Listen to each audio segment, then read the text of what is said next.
بسم الله الرحمن الرحيم. الحمد لله رب العالمين، وصلى الله على محمد وعلى آله وصحبه وسلم. The fourth hadith from Umdat al-Ahkam. عن أبي هريرة رضي الله عنه أن النبي صلى الله عليه وسلم قال: إذا توضأ أحدكم فليجعل في أنفه ماء ثم لينتثر، ومن استجمر فليوتر، وإذا استيقظ أحدكم من نومه فليغسل يديه قبل أن يدخلهما في الإناء ثلاثة، فإن أحدكم لا يدري أين باتت يده.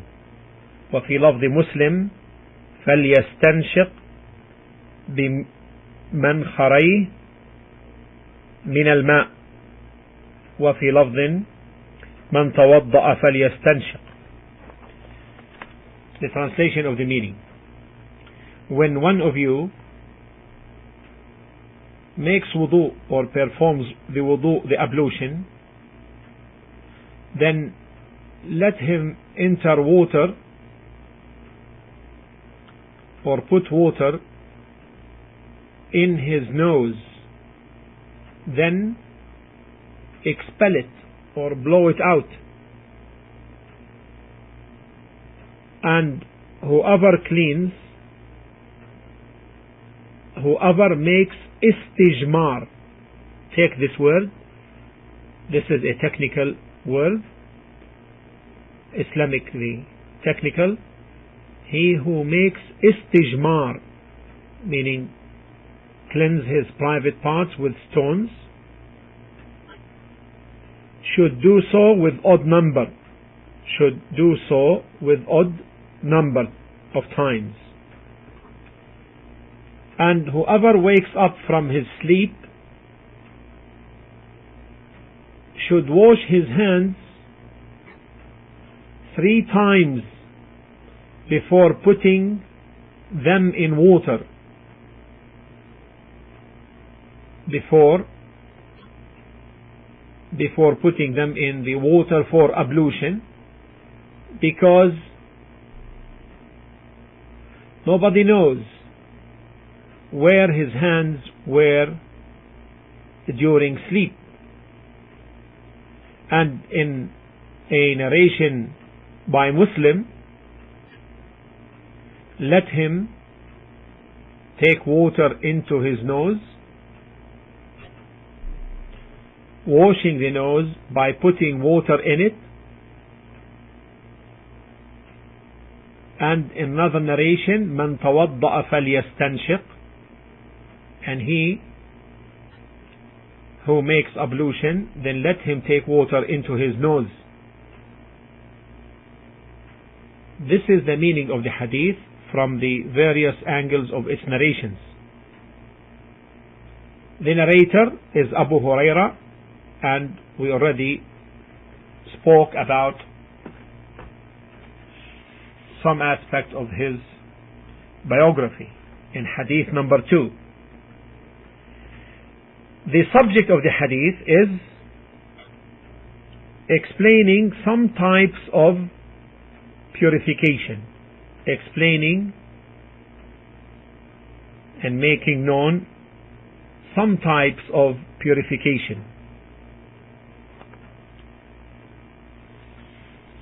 Here in the meaning of some of the words, إذا توضأ, which means if he starts his wudu,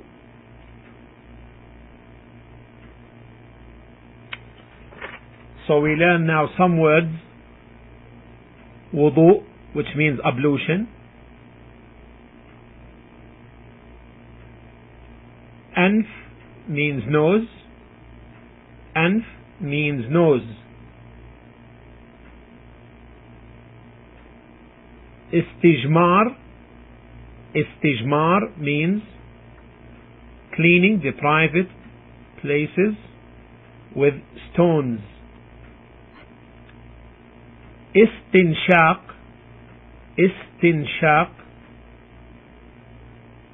means to put water in the nose.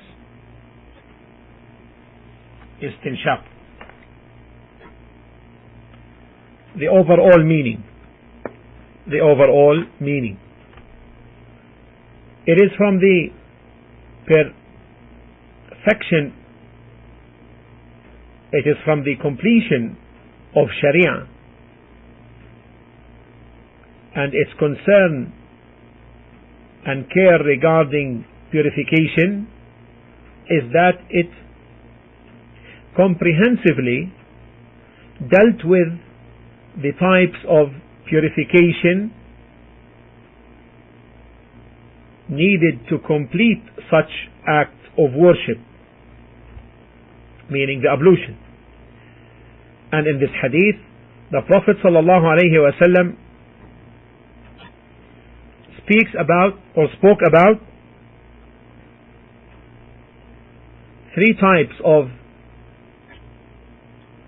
perfection of tahara and taking the precautionary measures regarding them or regarding it. The first is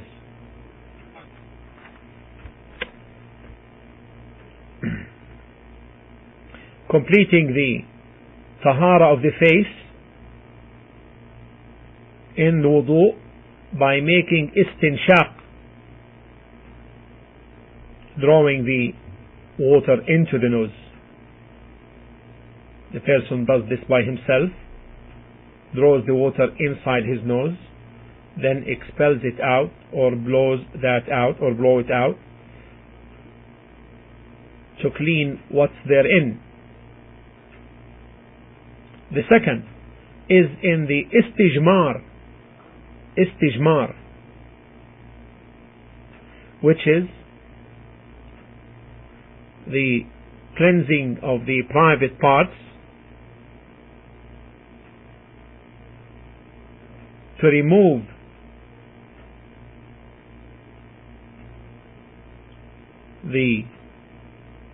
what comes out from these parts. And from the perfection of this is that the person does this with odd numbers. So if cleans the place by 3 times of cleansing, then he holds. And if the place gets cleansed or cleaned by 4 times usage of the stones, then he increases a 5th one in order to attain the witr, the odd number. And this is like many matters in Sharia, ends up with witr, with odd number. The third concerning the washing of the hand after waking up from sleep, before immersing it in the pot of water and the like of liquids.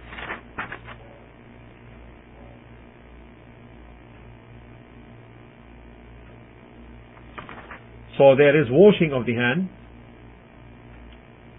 The Prophet ﷺ commanded that this to be done 3 times before putting that in the water for the ablution. Now, the benefits of the hadith. Seeking to wash the inside of the nose and to clean it by blowing the water out. And the place of this is before making the washing of the face. And this is from the completion of the face washing, and therefore it is an obligation like the obligation of washing the face. Now, the second is seeking to disconnect the istijmar upon witr, upon an odd number, even if the cleansing takes place with even steps. And what's obligatory is the cleansing. What's obligatory is the cleansing, and the odd number is added, then this is perfection. Third benefit is seeking to wash the hands of the person when he wakes up or upon waking up 3 times before immersing it in the pot of water for ablution.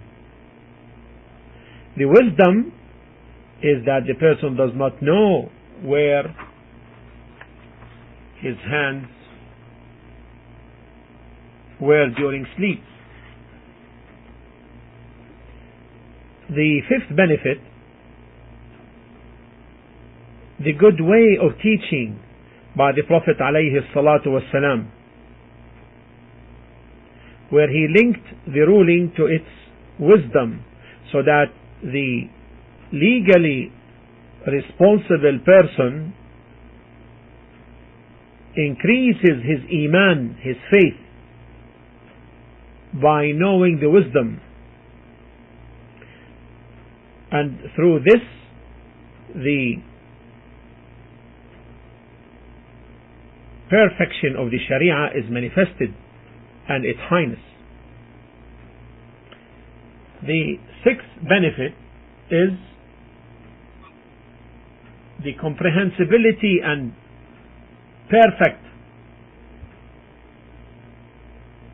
state of the Sharia, where it dealt with and gave high attention to the methods of purification, and also taking precautions in these methods. This brings the end of the explanation of this hadith.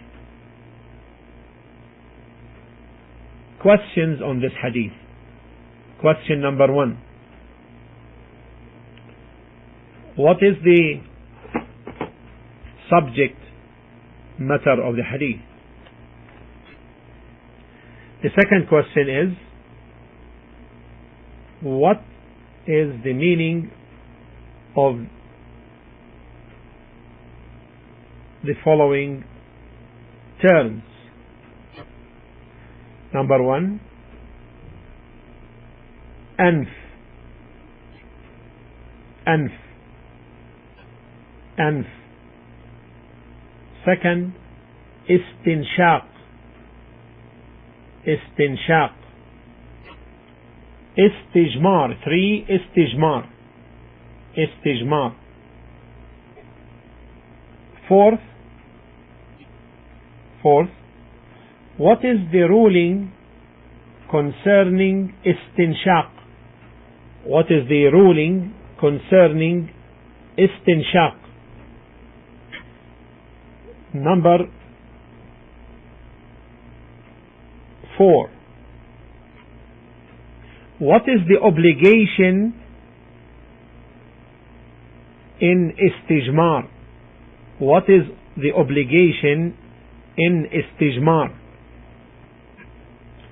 These are the 4 questions, and inshallah ta'ala we will review them next time. Walhamdulillahi Rabbil Alameen, wa sallallahu ala Muhammadin wa ala alihi wa sahbihi wa sallam.